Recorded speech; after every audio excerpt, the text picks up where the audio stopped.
of Veronica Kitty Duterte. At inilatag po namin isa-isa doon kung bakit illegal ang aresto, illegal ang detention, at illegal din ang pagdala sa kanya sa ICC Hague, Netherlands, na tinagurian naming kidnapping. Pinapakita po natin sa petisyon na mulat sa poll, ang gobyerno natin, ang naging patakarang panlabas or foreign policy, ay walang jurisdiction ang International Criminal Court. Sapagkat, doon mismo sa kanilang Rome Statute, sinasabi doon, na kahit na miyembro ka ng ICC, ay hindi ka basta makaka-assume ng jurisdiction. Hindi ka maaaring basta makialam sa judicial legal system ng isang bansa. Maliban na lamang yung tinatawag na complementarity rule na kailangan yung miyembrong estado ng ICC ay number one, walang kakayahan na umusig ng mga lumabag sa crimes against humanity like genocide, mass murder, aggression, yung mga war crimes. Kailangan wala silang kakayahan na usigin yung mga pinaghihinalaang kriminal. O kung meron kakayahan, hindi sila willing o ayaw nilang ipursige ang pag-usig sapagkat siguro sila ang mga nasa likod ng paglabag at pag-commit ng krimen. So yung dalawang yon ang sinasabi namin sa petition, pareho hindi mag-a-apply kaya hindi pwedeng pumasok ang ICC dahil number one, may kakayahan ba tayo? Meron o, kasi kaya kinukot namin yan si Secretary ng DOJ. Siya na mismo nagsasabi na we have a robust system. We are, sabi niya, ready, willing, and able to prosecute. At pinakita nga po natin, ilang beses na rin natin pinag-uusapan yan dito sa ating programa, na ano bang pruweba natin na malusog ang ating sistema legal. Hindi po ba sinabi ko sa inyo, paano ba hindi malulusog yan? Isang presidente ang pinatapo natin, yung tatay ng Pangulong Marcos Jr., dalawang presidente ang pinakulong natin, ang dating Pangulong Gloria Macapagal Arroyo at ERAP. At nakita natin, nasa dalawang kasong yon, yung isa na-convict. Yung isa naman, in-abserto. Sa makikita mo, nagpa-function talaga. Ano pang prueba? Hindi po ba daan-daan, libo-libo ang mga nakakulong sa ating mga detention facilities na ibig sabihin, nagkaroon sila ng tinatawag na due process, niliti sila at sila ay napatunayan na may sala. Kaya nakakulong. Ang iba naman ay nakalaya. So ano pa bang prueba na meron tayong sistema legal na nagpa-function na mataba, malusog? Kaya sabi namin, hindi pa pwede. Kasi may kakayahan at ipinakita sa inyo na may kakayahan at talagang nagsasampa ng mga kaso at nagkakaroon ng paglilitis at nagkakaroon ng judgment. Pangalawa, yung sinasabi na hindi kasi may immunity yan si Presidente Duterte kaya hindi walang hustisya. Pero alam po ninyo, sa 6 na taon na sinasabi nilang 30,000 namatay o napatay, ilan lamang ang naihain na kaso. Actually, marami. Kaya lang, ang problema walang ebidensya, walang preba. Kaya hindi nyo masisisi ang mga taga-usig, mga piskal, na dinidismiss ang kaso. At hindi lang yan. 6 na taon. Kung totoo yung sinasabi nila, walang justisya. Kasi daw, takot kay Presidente Duterte. Mag-4 na taon na ang administrasyon, 3 taon na Going 4 na, wala pa rin yung kasong inihain sa kanya. Paano nyo masasabi ngayon na kaya hindi nagkakaroon ng kaso dahil malakas, natatakot kay Presidente Duterte? So madalit sabi, pinakita mo namin sa petisyon na lumabag ang gobyerno sa batas, sa saligang batas. Unang-una, di ba, sinabi ko sa inyo, ang teorya ni Presidente Duterte at ako'y naniniwala, katunay, pati Korte Suprema umuo doon sa kaso ng Tanyada versus Tobera, na ang isang batas bago maipatupad, bago magkaroon ng lakas at buhay. A law, before it becomes enforceable, before it has force in effect, kailangan mailathala muna sa Official Gazette o sa isang newspaper of general circulation. Dahil sa ating saligang batas, sinasabi na bago mo tanggalan ng kalayaan, bago mo tanggalan ng buhay, bago mo tanggalan ng ari-arian ng isang mamamayan, kailangan bigyan mo siya ng pagkakataon na ipagtanggol niya ang kanyang sarili, na walang basihan ang pagtatanggal sa kanya ng kung hindi man buhay, yung kanyang ari-arian o kanyang kalayaan. No person should be deprived of life, liberty, or property without due process of law. Which means that the citizen that you will deprive of these guarantees has to know exactly what he is violating. Kailangan malaman niya, ano ba? Bakit mo gusto akong pakulong? Bakit gusto mong kunin ang aking ari-arian? Bakit gusto mong tanggalan ako ng kalayaan? Bakit gusto mo akong patayin? Kasi meron tayong death penalty dati. Anong dahilan? Kailangan, sabi ng ating saligang batas at bilang pagsunod sa direktiba ng saligang batas, nagkaroon tayo ng Commonwealth Act number 638, particularly Section 1 thereof. Anong sabi doon? Ang mga legislative acts, lahat ng ginawa ng Kongreso, ay dapat na mailathala sa Official Gazette at newspaper of general circulation. Naamienda na ho yan. Sa Kodigo Sibil, nakalagay din doon na ang batas, bago ito magkaroon ng buhay at epekto at may patupad, kailangan ilathala mo. Kasi nga kung hindi mo gawin yan, yung mga tao na ididimanda mo, sasabihin, wala ka namang batas. Wala ka alam na batas. Kaya para hindi yung maging excuse yan, hindi maging dahilan, kailangan mailathala. Pag nailathala sa Official Gazette o sa dyaryo, ibig sabihin, ipagpapalagay. The law will assume that you have read the law or you have heard of the law and you know the law. Kaya hindi ka na po pwede na sabihin, hindi ko alam yan, walang batas. Hindi mo na pwedeng gamitin yung I'm ignorant of the law. Kaya hindi ba meron tayong doktrina na sinasabi, ignorance of the law excuses no one from compliance therewith. Kasi yung ibig sabihin, dahil nailathala na yan, you're presumed to know the law. And kahit na sabihin mo ignorante ka, pinagpapalagay na alam mo yan. O kaya sa puntong yan, walang jurisdiction.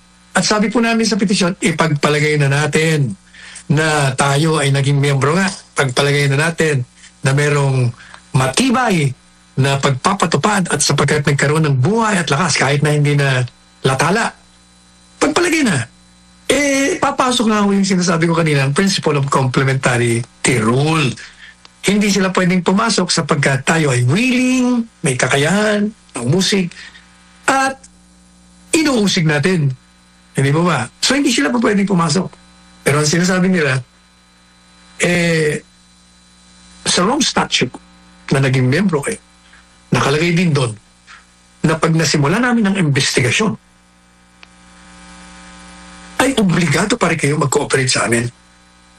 Yan ang kanilang argumento. Pero sabi ko po sa kanila, pinag-aralan natin ang Rome Statute.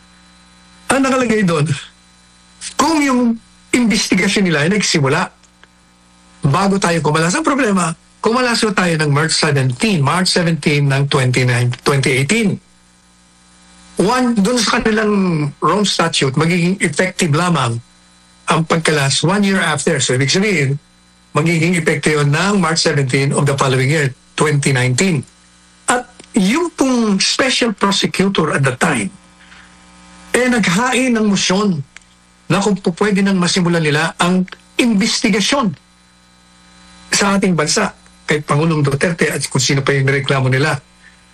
Makalipas ang 1 taon at 7 buwan, kasi September of 2019 na ho sila naghain ng motion na simulan.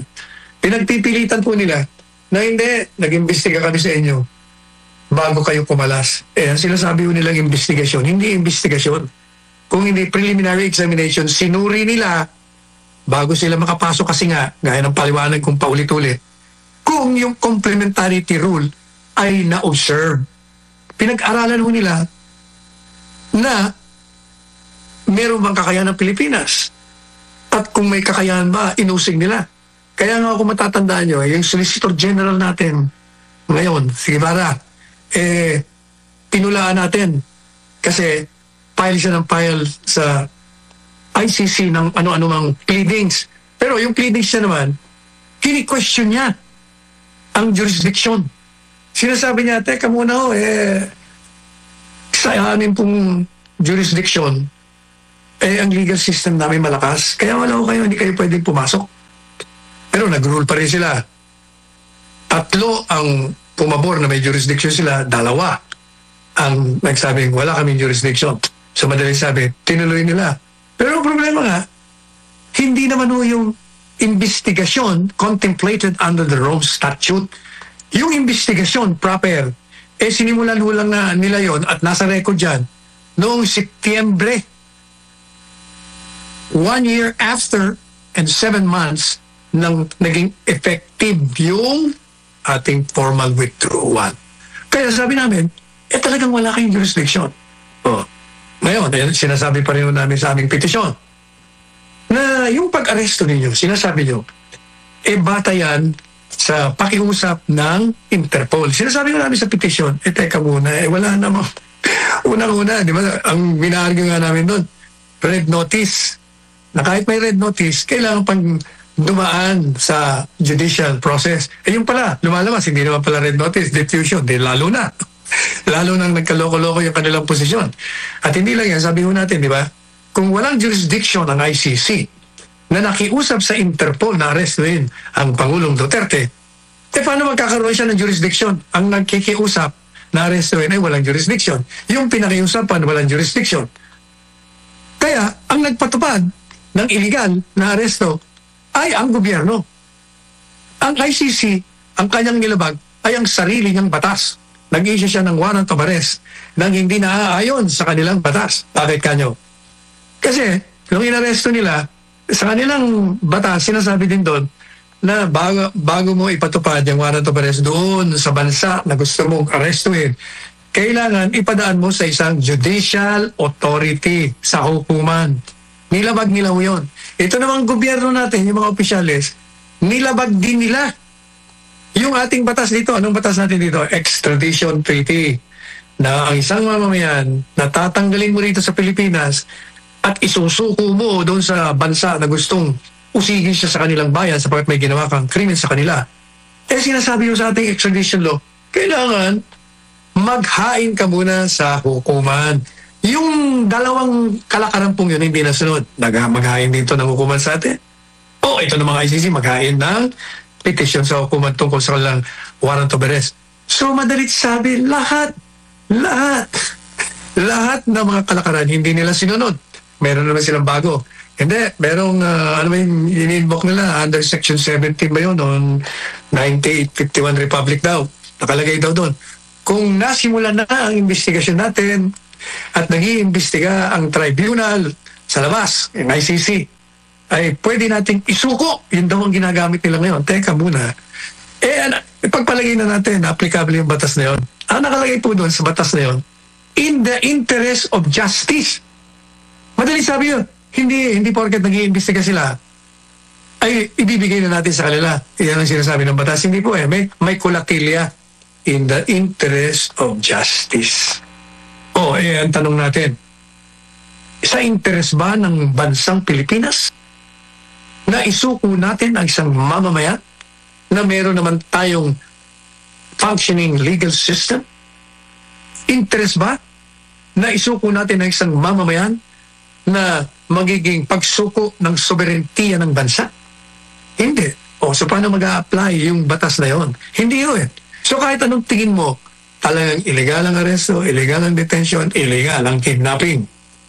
Lahat to illegal Kaya kung sabi natin, yung mga ibang abogado, sinasabi nila, ang problema, wala pang siya, walang tawag dito, ang problema dun sa teoryang yon, sabi niya, walang jurisdiction ng hukuman sa ICC. Kahit manalo kayo sa habeas corpus, paano uutusan ng Korte Suprema yung ICC? Wala tayong jurisdiction. Mali naman ang basa nyo, mawalang galang na sa inyo. Hindi pinag-uusapan ng jurisdiction sa ICC. Kung hindi, ang jurisdiction ng Korte Suprema doon sa gobyerno at sa mga opisyalis na lumabag sa batas. Merong kapangyarihan ng Korte Suprema na utusan ng gobyerno sapagkat nilabag nyo ang karapatan ng dating Pangulong Duterte, ay ibalik nyo yan dito sa amin at kayo'y magpaliwanag kung bakit nyo nilabag ang kanyang mga karapatan. Yan ang sinasabi namin sa petisyon. So pwede yung utusan ng gobyerno, ang gobyerno ng Korte Suprema, sa Korte Suprema, ang Korte Suprema sa ilalim ng saligang batas, ang binigyan talaga ng kapangyarihan ng maaari lamang magsabi kung illegal ang ginawa mo o hindi, at patanga at bigyan ka ng kaparusahan sa iyong mga illegal na ginawa. Yan ang aming teorya sa Korte Suprema, kaya kami nag-file doon. So yan po ang simula't huli ng Part 2, yung Part 3 sa Monday pa. Ayun, Attorney Sal, napakalalim na discussion natin, Attorney Sal, kasi talaga na ipapaliwanag natin sa ating mga kababayan yung na-invalid nga at isang form of kidnapping, para nga sa ilan extradition yung ginawa kay former President Rodrigo Duterte. Pero Attorney Sal, malinaw ang nanawagan si Vice President Sara Duterte sa mga Pilipino sa Europa na patuloy na kalampagin ng gobyerno ng Pilipinas at International Criminal Court sa ginawa ng mga ito kay dating Pangulong Rodrigo Duterte. Ginit ni VP Sara, ang tanging paraan para maitama ang sitwasyon ay ang pagpapauwi sa dating Pangulo sa Pilipinas. Si Dino Perez, magbabalita. Sa kabila ng matinding pag-aalala ni Vice President Sara Duterte para sa kaligtasan at seguridad ni dating Pangulong Rodrigo Duterte, binigyang diin niya na nananatiling matatag ang kagustuhan ng kanyang ama na makabalik sa Pilipinas. Isang bagay na paulit-ulit itong ipinaaabot sa kanya. Libo-libong Pilipino mula sa iba't ibang bahagi ng Europa ang dumagsa sa meet and greet activity ni Vice President Sara Duterte sa The Hague, Netherlands. Sa harap ng mga overseas Filipino workers o OFW, ibinahagi ni Duterte ang naging pag-uusap nila ng dating Pangulo na sa kasalukuyang nasa kustodiya ng International Criminal Court, ICC. Ayon kay VP Sara, matibay ang paninindigan ng dating Pangulong Duterte na walang legal na basehan ang pag-aresto at paglilitis sa kanya sa isang dayuhang hukuman. Alam niya na mali ang ginawa, and at to the very minute na tinulak siya paakyat ng eroplano, ilang beses niya sinabi na I want to be tried in a Filipino court before a Filipino judge and a Filipino prosecutor, because he knew that number one, wala talagang basihan yung kaso. Muling binatikos ni VP Sara ang kakulangan ng matibay na ebidensya sa mga kasong isinampa laban sa dating Pangulo sa ICC. Anya, sa kabila ng libu-libong aligasyon na may kinalaman umano sa war on drugs, 43 kaso lamang ang naihain sa korte, malayo sa inangkin ng ilang grupo at mga individual. Kaya minsan naisip ko, naging kaso lang ba ito dahil sinusulat sa media na thousands ang namatay? I do not even understand paano naging crimes against humanity ang 43 counts of murder na ngayon ay lumalabas. Hindi naman ata totoo lahat yung mga witnesses at yung mga complainants. But that is... Bagamat ipinauubaya ni VP Duterte sa mga abogado at sa korte ang legal na proseso, nanindigan siyang may magagawa pa rin ng sambayanang Pilipino ang igiit sa gobyerno na ibalik sa dating Pangulong Duterte sa Pilipinas.